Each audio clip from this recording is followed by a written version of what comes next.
हुण महाराज सच्चे पातशाह ने इत्थे ये भी नहीं कहा कि बई असी तो यही कहा कि भुखिया भुख ना उतरी भी रज रज खाओ।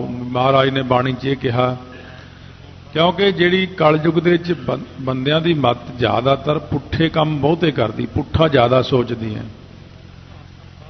महाराज सच्चे पातशाह कलगीधर महाराज कहने रे मन ऐसो कर सन्यासा बन से सदन सबै कर समझो मन ही माहि उदासा रहाओ। जत की जटा जोग को मज्जन नेम के नखन बढ़ाओ। ज्ञान गुरु आत्म उपदेशो नाम विभूत लगाओ। अल्प आहार सुल्प सी निंद्रा दया क्षमा तन प्रीत। शील संतोख सदा निर्वैभो हवैभो त्रै गुणातीत। काम क्रोध हंकार लोभ हठ मोह ना मन स्यों लियावै। तब ही आत्म तत्व को दर्शे परम पुरख कह पावै।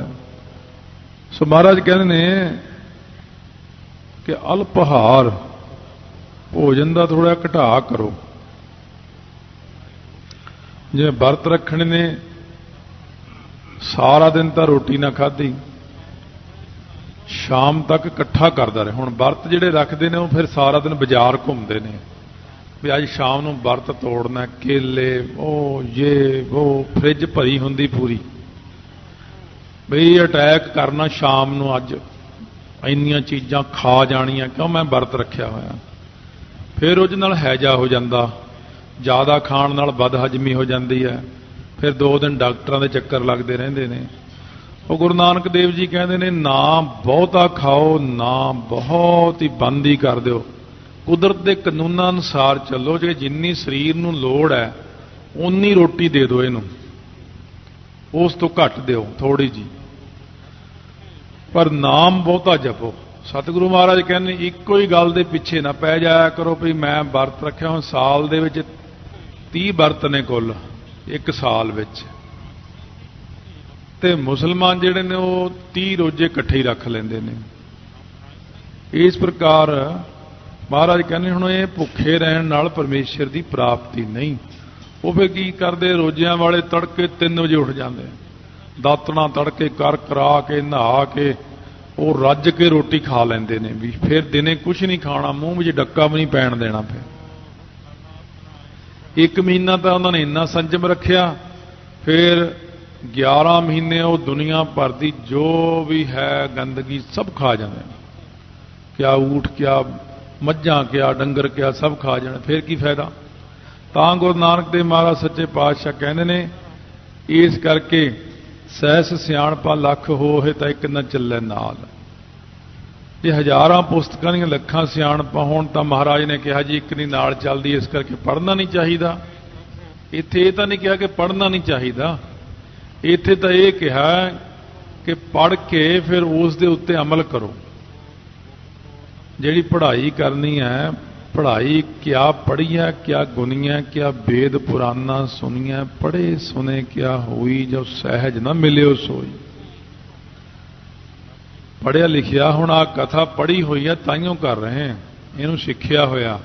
जे पढ़दे ही ना, जे इस कथा नूं कोई कहे नाले आप कहने सहज सियाणपा लख होए तो एक ना चले नाल।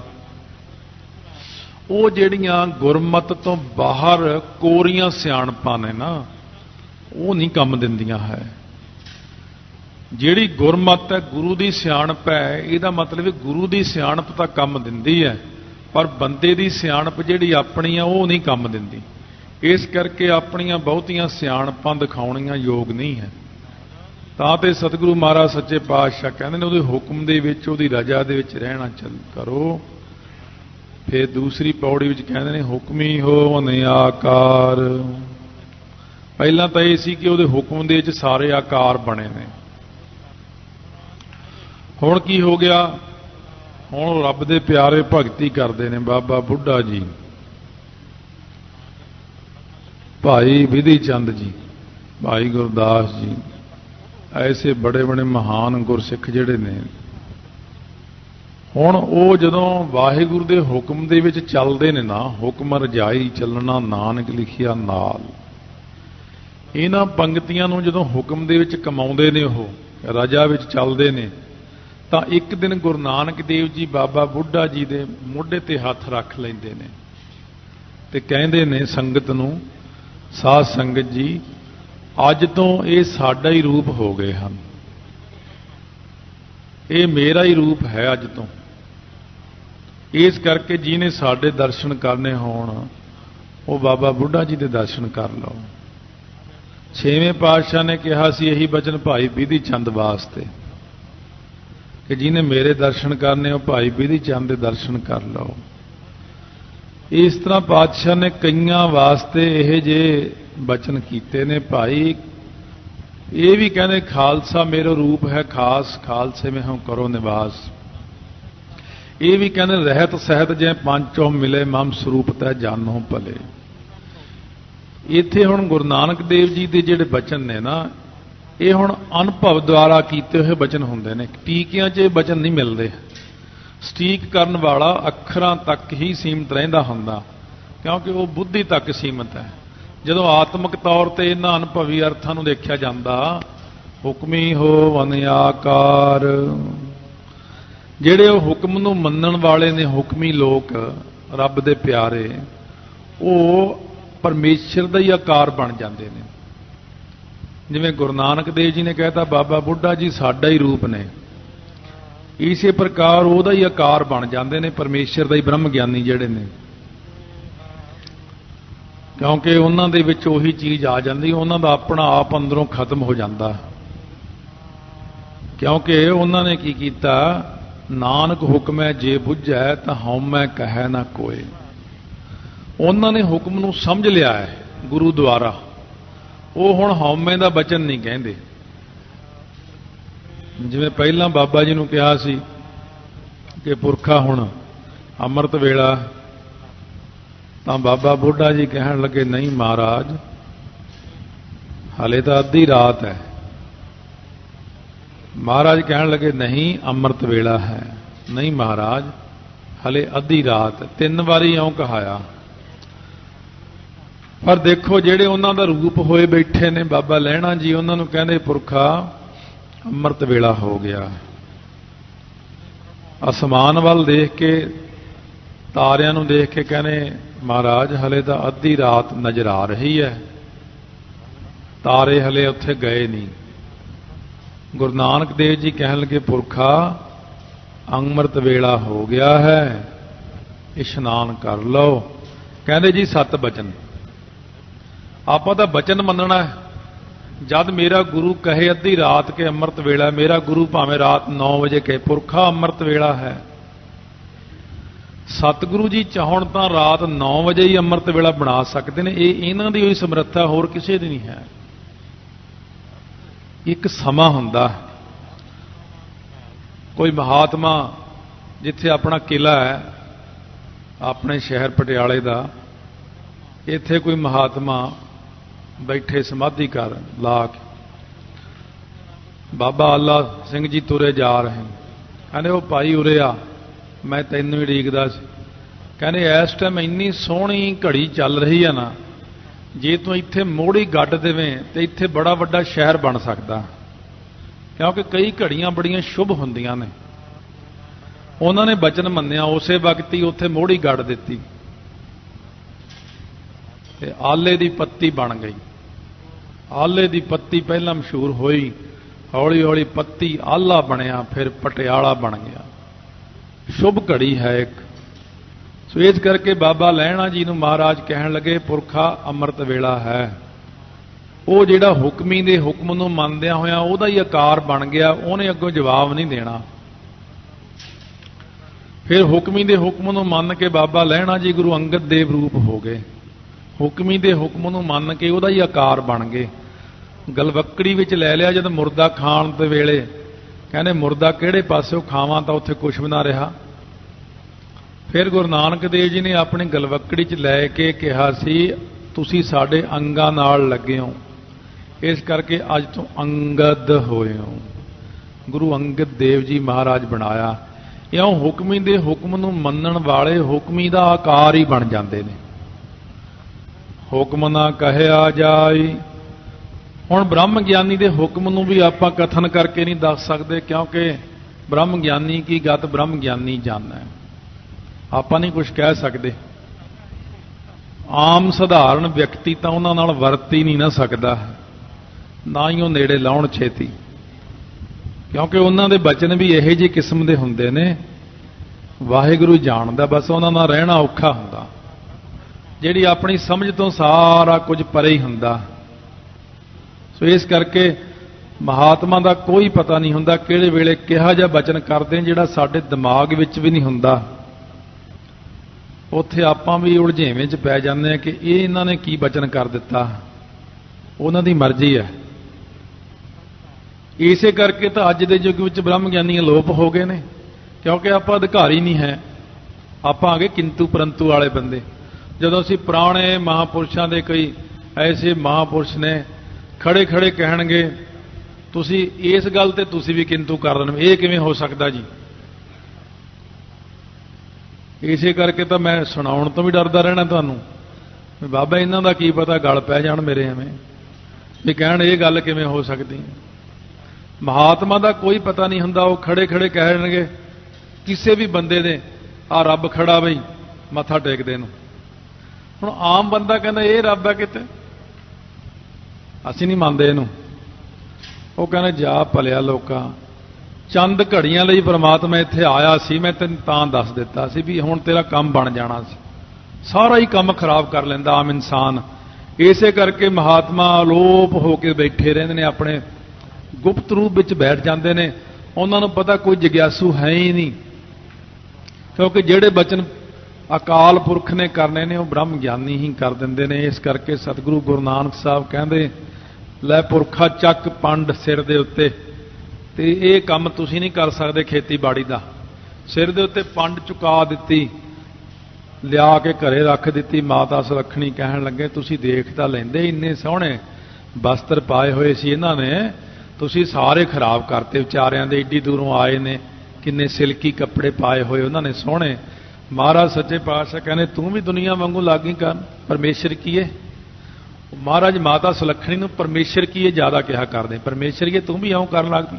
परमेश्वरी तां कहंदे ने क्योंकि गुरु नानक देव जी आप परमेश्वर ने, ते वो परमेश्वरी तां कि वो माया सारी सृष्टि दी माता सुलखणी। इस करके गोज भेद है यह। कहने परमेश्वर की तू भी देखण लग पई दुनिया वांगू, जरा नेड़े होके तो देख। नेड़े होके देख दी, वो चिक्कड़ नहीं है, वो तो सारा केसर छिड़किया होया, ते सिर दे उत्ते वड्डा सारा छतर झूलदा जद दिखाया। कहंदे पंड चक्की हुई है कि छतर चक्किया होया? कहंदे महाराज ये तो छतर है। कहंदे फिर तू दुनिया वाले पासे नूं क्यों तुर गई? संसार नूं तां इह पंड ही दिखदी है, पर साडे पाणे इस तां छतर चका दिता इन्हां नूं अज। इस करके सतगुरु महाराज कहंदे जेड़ा मेरा हुक्म मनदा ना मेरा ही रूप हो जांदा। गुरु अमरदास जी ने हुक्म मन्निया, गुरु अंगद का रूप ही हो गए। जे ब्रह्म ज्ञानी बचन मनदा, ब्रह्म ज्ञानी उहदा ही रूप हो जाता। जे आपां मन लवांगे बचन तो आपां भी उहदा ही रूप हो जावांगे। सतगुरु कहंदे औ हुक्मी दे हुक्म नूं मन्नण नाल हुक्मी दा आकार ही बन जाईदा। हुक्म कदे तुसीं इस गल नूं नोट कीता, जिहड़े वड्डे घराणिਆਂ ਦੇ ਵਿੱਚ ਜਿਹੜੇ ਉਹਨਾਂ ਦਾ ਵੱਡਾ ਮੁਖੀ ਹੁੰਦਾ ਉਹਨੂੰ ਹੁਕਮ ਕਿਹਾ ਜਾਂਦਾ। इस करके महाराज कहते जेड़ा वड्डा अकाल पुरख वाहिगुरु आ वो हुक्म जेड़ा ना वो कहते कहिया उन्हें बचन कहा ना जाई। कहते ब्रह्म ज्ञानी नहीं किते जाते, ना जमदे ना मरदे ना आउंदे ना जाते, ये मेरे विच ही लीन हो जाते ने। हुक्मी होवन जीय, जेड़ा हुक्म नूं मनण वाला हुक्मी ब्रह्म ज्ञानी है, ਉਹਦੇ जिन्ने भी जी जंत ने दुनिया दे 84 ਲੱਖ है देवते ने, ਇਹਦੇ ਹੁਕਮ ਵਿੱਚ ਚੱਲਣ ਲੱਗ ਜਾਂਦੇ ਨੇ ਸਾਰੇ। ਬ੍ਰਹਮ ਗਿਆਨੀ ਦਾ ਤੇ ਪਰਮੇਸ਼ਰ ਦਾ ਕਿੰਨਾ ਕੁ ਫਰਕ ਹੁੰਦਾ? ਜੇ ਪਾਣੀ ਦਾ ਘੜਾ ਭਰ ਕੇ ਆਪਾਂ ਸਮੁੰਦਰ ਦੇ ਵਿੱਚ ਰੱਖ ਦਈਏ, ਪਾਣੀ ਦਾ ਵੀ ਭਰਿਆ ਹੋਇਆ ਤੇ ਸਮੁੰਦਰ ਦੇ ਚਾਰੇ ਪਾਸੇ ਉਹ ਘੜੇ ਦੇ ਪਾਣੀ ਹੈ, ਉਹਦੇ ਅੰਦਰ ਵੀ ਪਾਣੀ ਹੈ। सिर्फ इन्ना कह भी समुंदर का कोई आकार नहीं, तो वह आकार नज़र आ रहा घड़े का है, वो ही लीन। जदों वो परारब्ध मुक गई, घड़ा टुट गया, तो उन्हें वो ही लीन हो जाना। ब्रह्म ज्ञानी इन्ना परमेश्वर के अंदर समा जाता है कि बाबा बुढ़ा जी वर्गे महापुरुष ਜੇ ਆਪ ਸ਼ਾਮ ਦੀ ਜਿਹੜੇ ਕਥਾ ਸੁਣਦੇ ਹੋ ਉਹਨਾਂ ਨੂੰ ਪਤਾ ਕਿ ਬਾਬਾ ਬੁੱਢਾ ਜੀ ਨਾਲ ਛੇਵੇਂ ਪਾਤਸ਼ਾਹ ਕਿੰਨੇ ਲੀਨ ਹੋ ਗਏ ਸੀ ਇੱਕ ਵਾਰ ਅੰਤਮ ਸਮੇਂ ਤੇ। ਇੱਕ ਦੂਜੇ ਦਾ ਖਿਆਲ ਹੀ ਨਹੀਂ ਰਿਹਾ, ਕਿਉਂਕਿ ਜਦੋਂ ਆਪਾਂ ਪਰਮੇਸ਼ਰ ਵਿੱਚ ਲੀਨ ਹੁੰਦੇ ਆ, ਪਰਮੇਸ਼ਰ ਆਪਣੇ ਵਿੱਚ ਲੀਨ ਹੋ ਜਾਂਦਾ। ਜਦ ਭਾਈ ਗੋਂਦੇ ਨੇ ਕਾਬਲ ਵਿੱਚ ਬੈਠੇ, ਜਦ ਅੰਮ੍ਰਿਤ ਵੇਲੇ ਇਸ਼ਨਾਨ ਕਰਕੇ ਬਾਣੀ ਪੜ੍ਹੀ, ਸਿਮਰਨ ਕੀਤਾ, ਚਿੱਤ ਜੁੜ ਗਿਆ ਸਤਵੇਂ ਪਾਤਸ਼ਾਹ ਦੇ ਚਰਨਾਂ 'ਚ। ਜਦ ਚਿੱਤ ਜੁੜ ਗਿਆ ਸਤਵੇਂ ਪਾਤਸ਼ਾਹ ਦੇ ਚਰਨਾਂ 'ਚ, ਮਹਾਰਾਜ ਵੀ ਜੁੜ ਗਏ ਉਹਦੇ ਵਿੱਚ। ਹੁਣ ਲਾਂਗਰੀ ਆਇਆ, ਮਹਾਰਾਜ ਪ੍ਰਸ਼ਾਦਾ ਛਕ ਲਓ, ਲੰਗਰ ਤਿਆਰ ਹੈ। ਫੇਰ ਬੋਲਿਆ, ਫਿਰ ਗੁਰਸਿੱਖ ਕਹਿੰਦੇ ਬੈਠ ਜਾ, ਕੋਈ ਗੱਲ ਹੈ ਅੱਜ ਮਹਾਰਾਜ ਜਿਹੜਾ ਐ ਬੈਠੇ ਨੇ। ਜਦ ਸ਼ਾਮ ਦਾ ਤੀਜਾ ਚੌਥਾ ਪਹਿਰ ਚਲਿਆ ਗਿਆ, 3 ਵਜੇ ਤੋਂ ਬਾਅਦ ਕਿਤੇ 4 ਵਜੇ ਜਾ ਕੇ ਮਹਾਰਾਜ ਨੇ ਨੇਤਰ ਖੋਲ੍ਹੇ। ਮਹਾਰਾਜ ਕਹਿੰਦੇ ਲਿਆਓ ਭਾਈ ਪ੍ਰਸ਼ਾਦਾ ਲਿਆਓ। ਹੁਣ ਹੌਲੀ ਹੌਲੀ ਫਿਰ ਜਿਹੜੇ ਨੇੜਲੇ ਗੁਰਸਿੱਖ ਹੁੰਦੇ ਨੇ, ਬਹੁਤਾ ਨੇੜੇ ਹੁੰਦੇ ਨੇ, ਕਹਿਣ ਲੱਗੇ ਮਹਾਰਾਜ ਅੱਜ ਆਪ ਜੀ ਸਾਨੂੰ ਕਿਰਪਾ ਕਰਕੇ ਦੱਸੋ ਕੀ ਗੱਲ ਹੈ ਵੀ ਆਪ ਜੀ ਇੰਨੇ ਲੀਨ ਹੋ ਕੇ। ਕਹਿੰਦੇ ਭਾਈ ਗੋਂਦੇ ਨੇ ਸਾਡੇ ਚਰਨ ਪਕੜ ਲਏ ਧਿਆਨ ਦੇ ਨਾਲ। ਕਹਿੰਦੇ ਅਸੀਂ ਸੋਚਿਆ ਜੇ ਅਸੀਂ ਹਿੱਲ ਗਏ ਨਾ ਤਾਂ ਉਹਦਾ ਧਿਆਨ ਟੁੱਟ ਜਾਣਾ ਉੱਥੇ, ਇਸ ਕਰਕੇ ਅਸੀਂ ਆਪਣੇ ਪਿਆਰੇ ਦੇ ਪਿਆਰ ਨੂੰ ਲੈ ਕੇ ਹਿੱਲੇ ਹੀ ਨਹੀਂ, ਚੁੱਪ ਕਰਕੇ ਬੈਠੇ ਰਹੇ ਵੀ ਉਹਨੂੰ ਆਨੰਦ ਮਾਣਨ ਦੀਏ। ਉਹ ਸਾਡੇ ਧਿਆਨ ਦਾ ਆਨੰਦ ਮਾਣਦਾ ਰਿਹਾ, ਅਸੀਂ ਉਹਦਾ ਆਨੰਦ ਮਾਣਦੇ ਰਹੇ। ਰੱਬ ਆਪਣਾ ਆਨੰਦ ਮਾਣਦਾ ਹੈ। ਜਦ ਆਪਾਂ ਉਹਨੂੰ ਯਾਦ ਕਰਦੇ ਹਾਂ ਉਦੋਂ ਉਹ ਆਪਾਂ ਨੂੰ ਯਾਦ ਕਰਦਾ ਹੁੰਦਾ। ਜਦ ਆਪਾਂ ਸਾਰੇ ਜਣੇ ਮਿਲ ਕੇ ਕਹਿੰਦੇ ਆ ਸਤਨਾਮ ਸ੍ਰੀ ਵਾਹਿਗੁਰੂ ਸਾਹਿਬ ਜੀ, ਸਤਨਾਮ ਸ੍ਰੀ ਵਾਹਿਗੁਰੂ ਸਾਹਿਬ। ਉਹ ਜਦੋਂ ਆਪਾਂ ਬੰਦ ਕਰਤਾ ਉਹ ਕਹਿੰਦਾ ਹੋਰ ਕਰੋ। ਮਹਾਰਾਜ ਇਹ ਕੰਮਕਾਰ ਵਾਲੇ ਬੰਦੇ ਆ ਜੀ, ਇਹ ਜ਼ਿਆਦਾ ਜਾਪ ਨਹੀਂ ਕਰ ਸਕਦੇ। ਕਹਿੰਦੇ ਮੈਨੂੰ ਤਾਂ ਬੜਾ ਆਨੰਦ ਆ ਰਿਹਾ ਸੀ ਜਦ ਤੁਸੀਂ ਜਪ ਰਹੇ ਸੀ ਨਾ, ਮੇਰਾ ਚਿੱਤ ਕਰਦਾ ਸਾਰੀ ਸੰਗਤ 24 ਘੰਟੇ ਜਪੀ ਜਾਏ, ਮੈਂ ਤੁਹਾਡੇ 'ਚ ਧਿਆਨ ਜੋੜਾਂ, ਤੁਸੀਂ ਮੇਰੇ 'ਚ ਜੋੜੋ। ਪਰਮਾਤਮਾ ਉਦੋਂ ਬਹੁਤ ਆਨੰਦਿਤ ਹੋ ਜਾਂਦੇ ਜਦੋਂ ਸੰਗਤ ਨਾਮ ਜਪਦੀ। ਭਾਈ ਗੋਂਦੇ ਨੇ ਜਿਵੇਂ ਚਰਨ ਪਕੜ ਲਏ। ਸੋ ਇਸ ਕਰਕੇ ਜਿੰਨੇ ਜੀ ਨੇ ਸਾਰੇ ਉਸ ਬ੍ਰਹਮ ਗਿਆਨੀ ਦੇ ਵਸੀਕਾਰ ਹੋ ਜਾਂਦੇ ਨੇ। ਜਿੰਨੀ ਅਥਾਰਟੀ ਪਰਮਾਤਮਾ ਦੀ ਹੈ ਉਦੋਂ ਵੱਧ ਬ੍ਰਹਮ ਗਿਆਨੀ ਦੀ ਬਣ ਜਾਂਦੀ। ਇਹ ਨਹੀਂ ਕਿ ਉਹਦੀ ਬਣ ਜਾਂਦੀ ਹੈ, ਪਰਮਾਤਮਾ ਖੁਦ ਕਹਿੰਦੇ ਨੇ ਮੇਰੀ ਬੰਧੀ ਭਗਤ ਛੁਡਾਵੈ, ਬੰਧਾ ਭਗਤ ਨਾ ਛੂਟੈ ਮੋਹਿ। ਕਹਿੰਦੇ ਨੇ ਉਹ ਮੈਂ ਆਪਣੇ ਨਾਲੋਂ ਵੀ ਵੱਧ ਵਡਿਆਈ ਸੰਗਤ ਨੂੰ ਦਿੱਤੀ ਹੈ। ਆਪ ਕਹਿੰਦੇ ਨੇ ਮੇਰਾ ਪੰਜਵੇਂ ਪਾਤਸ਼ਾਹ ਕਹਿੰਦੇ ਜਿੱਥੇ ਅਸੀਂ ਬੈਠਣਾ ਹਰਿਮੰਦਰ ਸਾਹਿਬ, ਉਹ ਥਾਂ ਮੇਰਾ ਨੀਵਾਂ ਰੱਖਿਓ। ਕਿਉਂ? ਕਿਉਂਕਿ ਜਿੱਥੇ ਸੰਗਤ ਬਹਿੰਦੀ ਉਹ ਥਾਂ ਉੱਚਾ ਹੋਵੇ, ਮੈਂ ਨੀਵਾਂ ਬੈਠਾ। ਆਪਾਂ ਨੂੰ ਵੱਡੀ ਵਡਿਆਈ ਦਿੰਦੇ ਨੇ। ਫਿਰ ਸੇਵਕਾਂ ਨੂੰ ਬ੍ਰਹਮ ਗਿਆਨੀਆਂ ਨੂੰ ਵੱਡੀ ਵਡਿਆਈ ਦਿੰਦੇ ਨੇ ਮਹਾਰਾਜ ਜੀ। ਇਸ ਕਰਕੇ ਸਤਿਗੁਰੂ ਮਹਾਰਾਜ ਸੱਚੇ ਪਾਤਸ਼ਾਹ ਕਹਿੰਦੇ ਜਿੰਨੇ ਵੀ ਜੀ ਜੰਤ ਛੋਟੇ ਵੱਡੇ ਬ੍ਰਹਮ ਗਿਆਨੀ ਦੇ ਵਸੀਕਾਰ ਹੀ ਹੁੰਦੇ ਨੇ ਸਾਰੇ, ਕੋਈ ਉਹਦੇ ਤੋਂ ਬਾਹਰ ਨਹੀਂ ਜਾ ਸਕਦਾ। ਜੇ ਉਹਨਾਂ ਦੇ ਹੁਕਮ ਦੇ ਵਿੱਚ ਆਮ ਜੀਵ ਚੱਲ ਪੈਣ ਤਾਂ ਹੁਕਮ ਮਿਲੈ ਵਡਿਆਈ। ਬ੍ਰਹਮ ਗਿਆਨੀ ਦੇ ਹੁਕਮ ਵਿੱਚ ਜੇ ਕੋਈ ਚੱਲਣ ਲੱਗ ਜਾਵੇ, ਉਹਨਾਂ ਦੇ ਬਚਨਾਂ ਨੂੰ ਮੰਨਣ ਲੱਗ ਜੇ, ਇਉਂ ਕਿ ਨਾਨਕ ਬ੍ਰਹਮ ਗਿਆਨੀ ਆਪ ਪਰਮੇਸ਼ਰ ਰੂਪ ਕਰਕੇ ਜਾਣ ਕੇ ਮੰਨੇ, ਤਾਂ ਉਸ ਜਿੰਨਾ ਮਰਜ਼ੀ ਬੰਦੇ ਨੂੰ ਕਿਸੇ ਪਾਸੇ ਧੱਕੇ ਪੈਂਦੇ ਹੋਣ, ਜੇ ਉਹ ਬ੍ਰਹਮ ਗਿਆਨੀ ਦਾ ਬਚਨ ਮੰਨ ਲਵੇ ਨਾ, ਉਹਨੂੰ ਵਡਿਆਈਆਂ ਮਿਲਣ ਲੱਗ ਜਾਂਦੀਆਂ। ਬਚਨ ਮੰਨਣੇ ਤੇ ਹੀ ਸਾਰੀ ਗੱਲ ਹੈ। ਕਿਉਂਕਿ ਆਪਾਂ ਥੋੜਾ ਜਿਹਾ ਵਖਰੇਵਾਂ ਰੱਖ ਲੈਂਦੇ ਆ, ਆਪਾਂ ਘੜਾ ਰੂਪ ਦੇਖਦੇ ਆ ਉਹਨੂੰ। ਇਹ ਨਹੀਂ ਦੇਖਦੇ ਕਿ ਘੜੇ ਵਿੱਚ ਸਮੁੰਦਰ ਦਾ ਪਾਣੀ ਹੈ ਤੇ ਘੜੇ ਦੇ ਬਾਹਰ ਵੀ ਸਮੁੰਦਰ ਦਾ ਪਾਣੀ ਹੈ, ਤਾਂ ਇੱਕੋ ਹੀ ਰੂਪ ਹੋਏ ਬੈਠੇ ਨੇ, ਉਹ ਬ੍ਰਹਮ ਰੂਪ ਹੋਏ ਬੈਠੇ ਨੇ। ਭਾਈ ਕੱਟੂ ਨੂੰ ਸ਼ਹਿਦ ਹੀ ਨਹੀਂ ਛਕਾਇਆ, ਕਹਿੰਦੇ ਪਹਿਲਾਂ ਛੇਵੇਂ ਪਾਤਸ਼ਾਹ ਨੂੰ। ਛੇਵੇਂ ਪਾਤਸ਼ਾਹ ਕਹਿੰਦੇ ਆ ਕੀੜੇ ਪੈ ਗਏ, ਪਹਿਲਾਂ ਉਹਨੂੰ ਛਕਾ ਕੇ ਆਓ ਜਿੱਥੇ ਮੈਂ ਬੈਠਾ। ਉਹ ਮੈਂ ਉਹਦੇ ਹਿਰਦੇ 'ਚ ਬੈਠਾ, ਮੈਂ ਉਹਦੀ ਜ਼ੁਬਾਨ ਤੇ ਭਾਈ ਕੱਟੂ ਦੇ ਬੈਠਾ, ਤਾਂ ਉੱਥੇ ਸ਼ਹਿਦ ਨਹੀਂ ਛਕਾ ਕੇ ਆਏ। ਇਸ ਕਰਕੇ ਮਹਾਰਾਜ ਕਹਿੰਦੇ ਜੇ ਬ੍ਰਹਮ ਗਿਆਨੀ ਦੇ ਹੁਕਮ ਦੇ ਵਿੱਚ ਚਲਿਆ ਜਾਵੇ ਤਾਂ ਉਹਨੂੰ ਵੱਡੀਆਂ ਵਡਿਆਈਆਂ ਮਿਲਦੀਆਂ ਨੇ।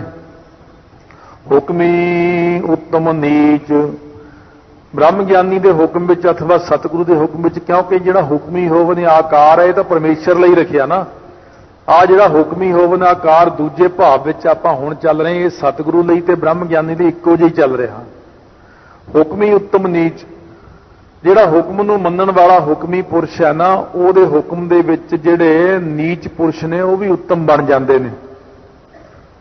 ਸੋ ਜਿਵੇਂ ਸ੍ਰੀ ਖਡੂਰ ਸਾਹਿਬ ਗੁਰੂ ਅੰਗਦ ਦੇਵ ਮਹਾਰਾਜ ਵੇਲੇ ਖੀਰ ਖਾਣਾ ਸਿੱਖ ਪਾ ਕੇ ਕੋਈ ਐਵੇਂ ਡੁਪਲੀਕੇਟ ਸਿੱਖ ਬਣ ਗਿਆ, ਕੱਪੜੇ ਕੁੱਪੜੇ ਜੇ ਪਾ ਕੇ ਖੀਰ ਖਾਣ ਬਈ ਵਧੀਆ ਮਿਲਦੀ, ਖੀਰ ਵਿੱਚ ਘਿਓ ਪੈਂਦਾ, ਖਾ ਪੀ ਕੇ ਸੌਂ ਜਾ ਕਰੇ, ਫੇਰ ਖਾਵੇ ਫੇਰ ਸੌਂ ਜੇ।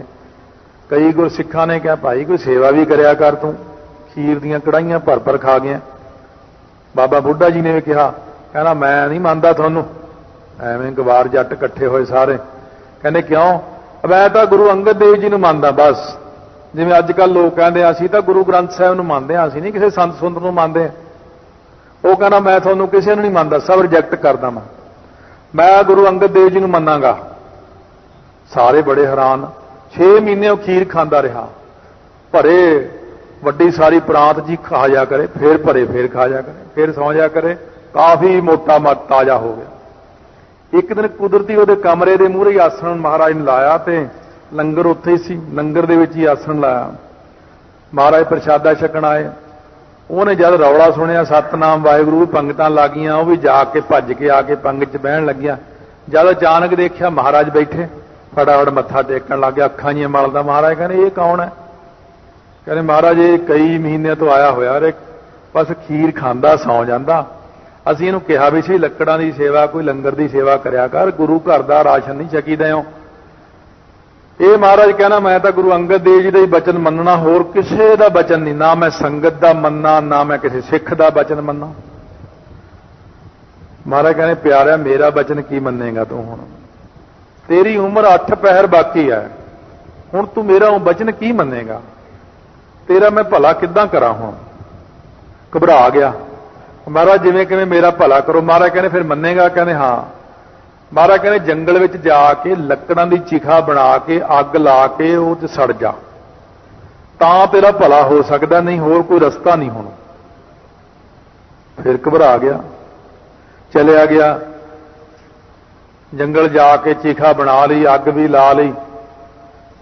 ਕਹਿੰਦਾ ਦੇਖੋ ਸਿੱਖਾਂ ਨੇ ਕਿਹੜੀ ਈਰਖਾ ਨਾਲ ਮੈਨੂੰ ਫਸਾਤਾ, ਮਹਾਰਾਜ ਨੂੰ ਇਉਂ ਕਹਿਤਾ, ਪਤਾ ਨਹੀਂ ਕੀ ਕੀ ਬੁੜ ਕਰਦਾ ਰਿਹਾ ਉੱਥੇ।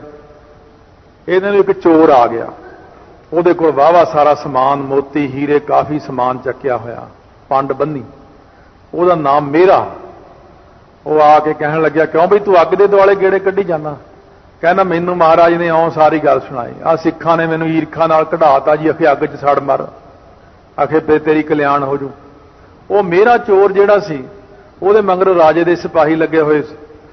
ਉਹ ਕਹਿੰਦਾ ਪਿਆਰਿਆ ਇਹ ਬਚਨ ਮੈਨੂੰ ਦੇ, ਤੂੰ ਆ ਫੜ ਹੀਰੇ ਮੋਤੀ ਜਵਾਹਰਾਤ, ਤੂੰ ਨਹੀਂ ਨਾ ਮਰਨਾ, ਤੂੰ ਆ ਤਾਂ ਲੈ ਕੇ ਭੱਜ, ਤੂੰ ਤਾਂ ਮੌਜਾਂ ਕਰ ਜਾ ਕੇ, ਉਹ ਮੇਰਾ ਭਲਾ ਹੋ ਜੂ, ਮੈਂ ਸਾਰੀ ਜ਼ਿੰਦਗੀ ਪਾਪ ਕੀਤੇ ਨੇ, ਮੈਂ ਅੱਗ 'ਚ ਸੜਦਾ।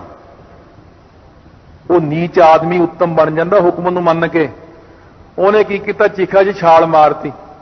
ਉਹ ਜਦ ਤੇਰੀ ਭਾਈ ਮੇਰੇ ਮੌਤ ਹੀ ਨਹੀਂ ਆਈ, ਤੈਨੂੰ ਅੱਗ ਨੇ ਸਾੜਨਾ ਕੀ ਹੈ? ਇਹ ਤਾਂ ਉਹਦੀ ਆਈ ਸੀ, ਉਹਨੇ ਮਰਨਾ। ਉਹ ਐਸੀ ਕਿਰਪਾ ਹੋਈ ਮਹਾਰਾਜ ਦੀ, ਅੱਗ ਹੀ ਬੁਝ ਗਈ, ਕਮਾਲ ਹੋ ਗਈ, ਅੱਗ ਬੁਝ ਗਈ। ਸੋ ਇਹਨੂੰ ਇੰਨੀ ਸ਼ਰਧਾ ਹੋਈ ਕਿ ਇਹਦੇ ਤੇ ਬਚਨ ਮੰਨਣ ਨਾਲ ਹੀ ਬਖਸ਼ਿਸ਼ ਹੋ ਗਈ। ਉੱਥੋਂ ਹੀ ਸ੍ਰੀ ਖਡੂਰ ਸਾਹਿਬ ਨੂੰ ਚੱਲ ਪਿਆ ਮਹਾਰਾਜ ਵੱਲ ਨੂੰ, ਤੇ ਇਹਨੂੰ ਭੱਜ ਕੇ ਪੁਲਿਸ ਵਾਲਿਆਂ ਨੇ ਉਹਨਾਂ ਨੇ ਫੜ ਲਿਆ, ਰਾਜੇ ਦੇ ਸਿਪਾਹੀਆਂ ਨੇ।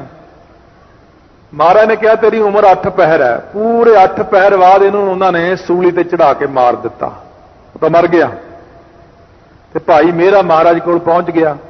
ਮਹਾਰਾਜ ਨੇ ਕਿਹਾ ਧੰਨ ਹੈ ਪਿਆਰਿਆ, ਸਾਡੇ ਬਚਨ ਮੰਨੇ ਨੇ ਤੂੰ, ਗਲ ਨਾਲ ਲਾ ਲੈ। ਦੇਖੋ ਇੱਕ ਚੋਰ ਨੂੰ ਗਲ ਨਾਲ ਲਾ ਲੈ। ਸਤਿਗੁਰੂ ਕਹਿੰਦੇ ਪਿਆਰਿਆ ਫਿਰ ਇਉਂ ਕਰਿਆ ਕਰ, ਹੁਣ ਭਲਾ ਤਾਂ ਤੇਰਾ ਹੋ ਹੀ ਗਿਆ ਸਮਝ, ਕਿਉਂਕਿ ਸਾਡਾ ਬਚਨ ਮੰਨ ਲਿਆ। 21 ਪਾਠ ਜਪਜੀ ਸਾਹਿਬ ਦੇ ਰੋਜ਼ ਕਰਿਆ ਕਰ। ਫਿਰ ਭਾਈ ਮੇਰੇ ਨੂੰ 21 ਪਾਠ ਜਪਜੀ ਸਾਹਿਬ ਦੇ ਮਹਾਰਾਜ ਨੇ ਹੀ ਕਰਨ ਲਾਇਆ ਸੀ।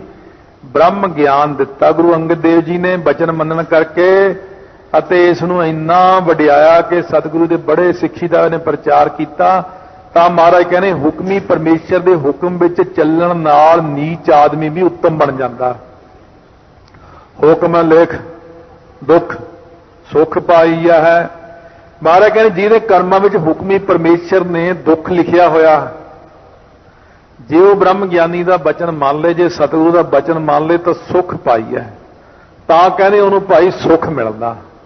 ਜੇ ਕੋਈ ਬੰਦਾ ਬਚਨ ਮੰਨ ਲੇ ਨਾ, ਜਿਵੇਂ ਮਲੂਕਾ ਚੌਧਰੀ ਸੀ, ਗੁਰੂ ਅੰਗਦ ਦੇਵ ਮਹਾਰਾਜ ਨੂੰ ਕਹਿੰਦਾ ਮੈਨੂੰ ਮਿਰਗੀ ਦਾ ਦੌਰਾ ਪੈ ਜਾਂਦਾ।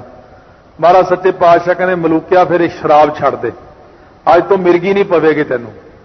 ਸ਼ਰਾਬ ਛੱਡਤੀ, ਬੜਾ ਸਮਾਂ ਲੰਘ ਗਿਆ। ਤੰਦਰੁਸਤ ਹੋ ਜੇ ਨਾ ਜਦ ਬੰਦਾ, ਫਿਰ ਛਾਲਾ ਮਾਰ ਲੱਗ ਜਾਂਦਾ। ਫਿਰ ਦੋਸਤ ਮਿੱਤਰ ਇਕੱਠੇ ਹੋ ਗਏ। ਫਿਰ ਇੱਕ ਦਿਨ ਮੀਂਹ ਪੈ ਗਿਆ, ਫੁਹਾਰ ਬਣ ਗਈ, ਠੰਡੀ ਠੰਡੀ ਹਵਾ ਚੱਲੀ। ਕਹਿੰਦੇ ਮਲੂਕਿਆ ਅੱਜ ਤਾਂ ਬਈ ਪੀਏ। ਕਹਿੰਦਾ ਨਾ ਬਈ ਮੈਨੂੰ ਦੌਰਾ ਪੈ ਜੂ। ਉਹ ਗਈ ਆਈ ਗੱਲ, ਹੁਣ ਦੌਰੇ ਦੂਰੇ ਕਿਹੜੇ ਪੈਣੇ, ਲਿਆਈਏ ਬਈ।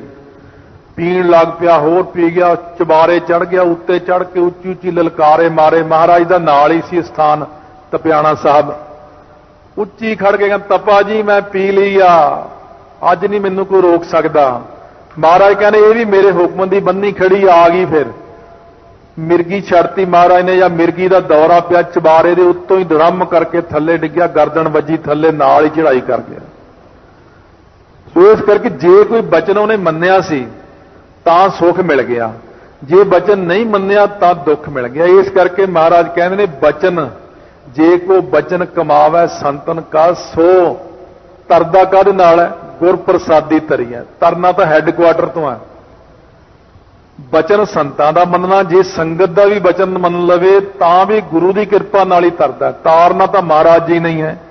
ਇਸ ਕਰਕੇ ਸਤਿਗੁਰੂ ਮਹਾਰਾਜ ਕਹਿੰਦੇ ਨੇ ਹੁਕਮ, ਜੇ ਉਹਦੇ ਹੁਕਮ ਵਿੱਚ ਦੁੱਖ ਵੀ ਲਿਖਿਆ ਹੋਇਆ ਨਾ, ਬ੍ਰਹਮ ਗਿਆਨੀ ਉਹਨੂੰ ਸੁੱਖ ਵਿੱਚ ਤਬਦੀਲ ਕਰ ਸਕਦਾ। ਵਾਹਿਗੁਰੂ ਨੂੰ ਕੋਈ ਇਤਰਾਜ਼ ਨਹੀਂ। ਕਹਿੰਦੇ ਮੈਂ ਭੇਜਿਆ ਹੀ ਇਸੇ ਕੰਮ ਇਹਨੂੰ ਵੀ ਦੁਖੀਆਂ ਨੂੰ ਸੁਖੀ ਕਰੋ, ਜਾ ਕੇ ਆਪਣੀ ਕਮਾਈ ਵਿੱਚੋਂ ਹਿੱਸਾ ਦੇ ਕੇ। ਇਸ ਪ੍ਰਕਾਰ ਬਾਕੀ ਕੱਲ ਨੂੰ ਵਿਚਾਰ ਕਰਾਂਗੇ, ਸਮਾਂ ਹੋ ਗਿਆ ਹੈ। ਸਤਿਗੁਰੂ ਮਹਾਰਾਜ ਬਖਸ਼ਿਸ਼ ਕਰਨ। ਆਓ ਰਸਨਾ ਨੂੰ ਪਵਿੱਤਰ ਕਰੀਏ। ਵਾਹਿਗੁਰੂ ਵਾਹਿਗੁਰੂ